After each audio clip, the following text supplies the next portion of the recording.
કૃતજ્ઞ, બહુ જ પ્રસન્નતા થઈ કે તમે મથુરા પધાર્યા, અને એ જાણીને એથી પણ અધિક પ્રસન્નતા થઈ કે મગધ સમ્રાટ જરાસંધ અશ્વમેધ યજ્ઞ કરાવે છે.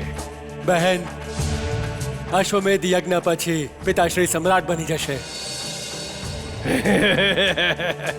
મગધ નરેશ અશ્વમેધ યજ્ઞ વિના જ સમ્રાટ છે યુવરાજ. મેં તો એ રાજાઓને જોયા છે યુવરાજ કે મગધ નરેશ જરાસંધજીનું નામ સાંભળતા જ શસ્ત્ર નીચે મૂકી દે છે.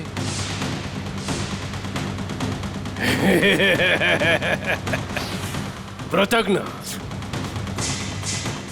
આ ઉચિત કહે છે. તો પણ અશ્વમેધ યજ્ઞમાં કોણ આપણા સાથી છે અને કોણ આપણો વિરોધ કરે છે એની જાણકારી આપણને મળી જ જશે. ભ્રાતા ઉચિત કહે છે મહારાજ. તો કૃતજ્ઞ, એ જણાવો કે અમારા સસરા અમારી પાસે શું ઈચ્છે છે? મગધ માટે દિગ્વિજય. ઠીક છે કૃતજ્ઞ, અમે તમારી સાથે મગધ જઈશું અને સમ્રાટ જરાસંધનું અભિવાદન કરશું.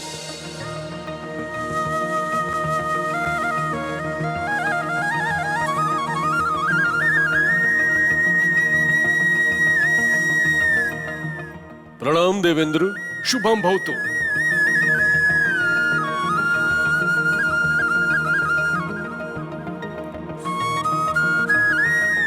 દેવેન્દ્ર, કોને શોધી રહ્યા છો? વરુણ દેવ, અમને નારદજીએ કહ્યું કે શ્રી કૃષ્ણ સ્વયં વરુણ લોકમાં આપને દર્શન દેવા માટે આવે છે. આવશે દેવેન્દ્ર, આવશે. એમને આવવું જ પડશે.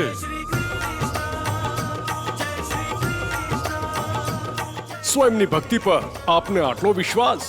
મારી ભક્તિ પર નહીં, કૃષ્ણના ભક્ત પ્રેમ પર વિશ્વાસ છે. વરુણ દેવ, માની લો કે શ્રી કૃષ્ણ અહીં વરુણ લોકમાં આવી ગયા, આપની જીત થઈ, આપ પ્રસન્ન થઈ ગયા, તો શું આપની આ ભક્તિની જીતમાં અહંકારનો ભાવ સંમિલિત નહીં થાય?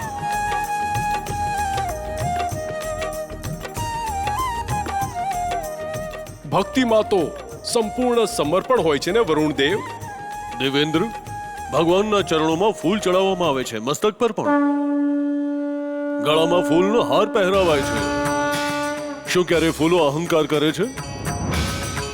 ચરણોમાં ચડાવવા માટેના ફૂલ યદિ ભગવાનના મસ્તક પર ચડાવવામાં આવે તો શું ફૂલોનું સમર્પણ સંપૂર્ણ સમર્પણ નહીં હોય? આપે જે દેવર્ષિ નારદને કહ્યું એ સ્પષ્ટ કરો. ભક્તિમાં ભાવનાનું મહત્વ છે દેવેન્દ્ર, કેમ કે ભાવનામાં જ શ્રદ્ધા નિહિત છે અને શ્રદ્ધામાં સમર્પણ. પરંતુ આપે એ ન કહ્યું વરુણ દેવ કે કૃષ્ણ વરુણ લોક ક્યારે પધારશે? કાલે બીજના દિવસે પધારશે.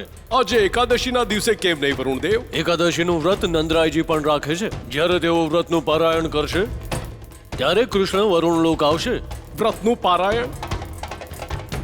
વ્રતનો અને પારાયણનો કૃષ્ણના વરુણ લોકમાં આવવા સાથે શું સંબંધ છે વરુણ દેવ?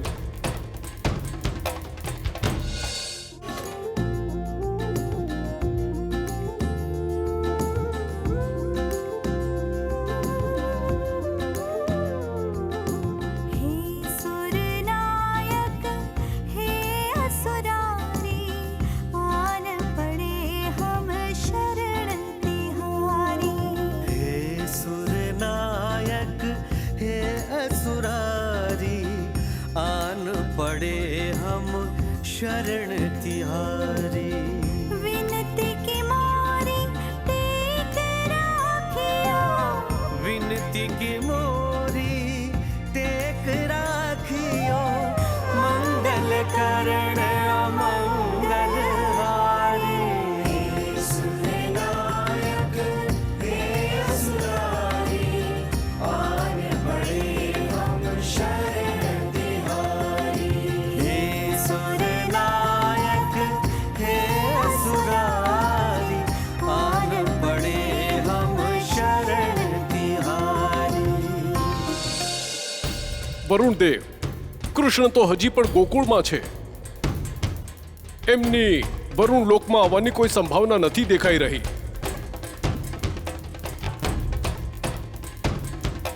એકાદશી વ્રતનું પારાયણ કરવા માટે કૃષ્ણ દ્વાદશી સુધી તો એમના પિતા સાથે રહેશે. પછી એ વરુણ લોકમાં કેવી રીતે આવશે? ભગવાન શ્રી કૃષ્ણ આવશે દેવેન્દ્ર, અવશ્ય આવશે. આપનો આત્મવિશ્વાસ જોઈને મારો આત્મવિશ્વાસ પણ ડગમગવા લાગ્યો છે વરુણદેવ.